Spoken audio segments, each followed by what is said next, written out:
All right, so we're gonna talk about blocks in business. What are some of the mental blocks that we go through when we launch businesses? One of the first ones that I have encountered with working with nurses who have launched their businesses over the last 15 years is that I have realized that a lot of us have the wrong mindset, especially as nurses.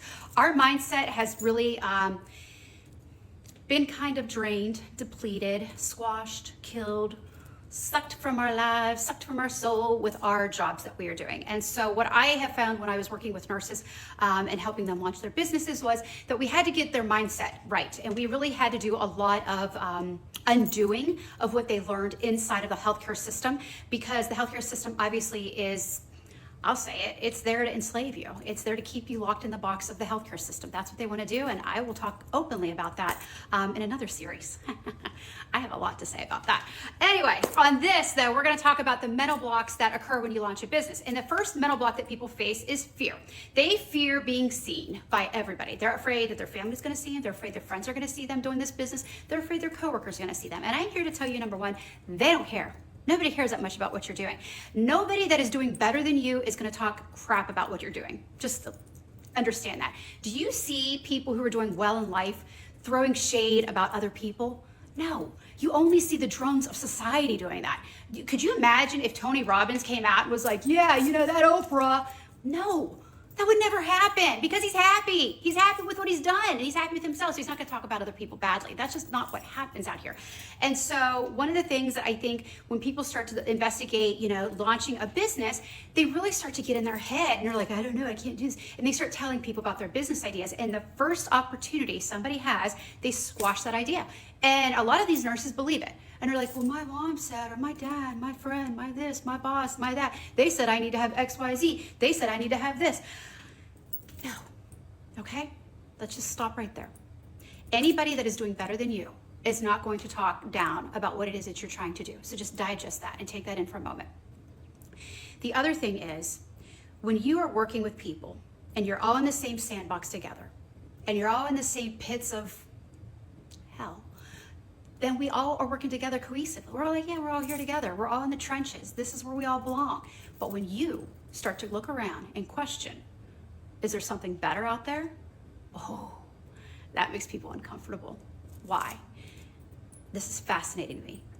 The reason that makes people uncomfortable is because you just spoke into existence that there's something else out there that's better.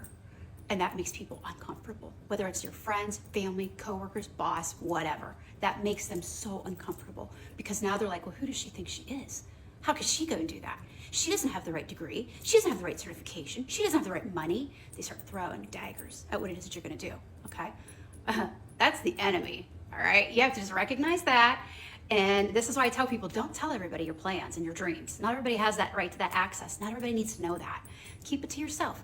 Tell the people who are immediately affected, obviously your family, your immediate family that you share a household with. That's about it. Beyond that, you don't have to tell anybody what it is that you're planning on doing. So you have to get your mindset right, and you have to get over these fears that, you know, what if I fail? What if they see me? So what? What if you fail? You did it. Okay, that's bragging rights right there. And we have to flip this mindset. And so we're going to talk a little bit more about how to flip the mindset when you launch a business, because there's so many fears that take place. And I think that people are out here showcasing businesses and you're only seeing the end result. You're not seeing what the steps that it took to get to that end result were. And there is a lot of steps. It's not just buy a course or buy a book or buy whatever. There's a lot of internal stuff that you're going to have to go through to get that business up and running and get it successful. And so that's what this is going to be about. So the first one I wanted to talk about was getting your mindset right, and we'll do more deeper dives into that. But we're going to talk about the fears that you have to get over, how to get over those, and how to really tap into who you are as a person, because you're gonna get to know yourself really well when you begin to develop a business. And I talk extensively about this inside of my Heather Wilson RN program. I built that program based on what I witnessed with the Foot and Nail Institute. I would see nurses come into this program, and some would come in, they would hit play, they would launch that business, they would leave the bedside, they were successful, they loved it, it was awesome, perfect. Then I had others that would come in and pay it. And I'm not a low ticket item. It's expensive. Others would come in and hit purchase. Then they would never hit play. This blew my mind. But through working with nurses, I've learned a lot of what the hiccups were and the hangups that nurses have. Or they would get to a point that they would achieve a certain level of success and then they would self-sabotage it. Yeah, that happens. Part 1, I guess. So we'll see how many parts there are to this. I'm not going to number it, label it, and all that good stuff, but this is kind of one of the things that I want to talk about, and I've been kind of on my heart, on my mind, and I want to discuss it a little bit further. So follow along if you want to learn about all the hiccups that take place in business development.